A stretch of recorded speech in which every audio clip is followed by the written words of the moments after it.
এই দোয়াটা পড়ার দরকার আছে না নাই?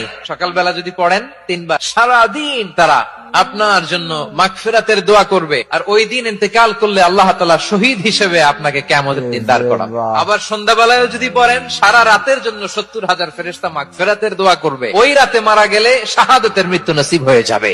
সকাল সন্ধ্যার যে জিকির, এই জিকিরের অন্তর্ভুক্ত করে নেবেন এই ওয়াজিফাটা। ওয়াল্লাহুল্লাযী লা ইলাহা ইল্লাহু আলিমুল গায়বি ওয়াশ শাহাদাতি হুয়ার রাহমানুর রহিম।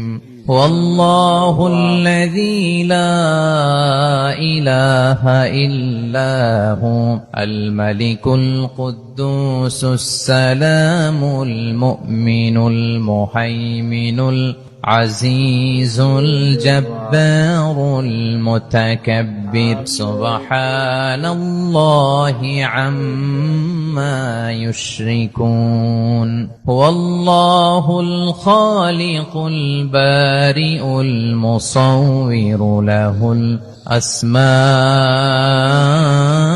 الحسنى يسبح له ما في السماوات والأرض وهو العزيز الحكيم।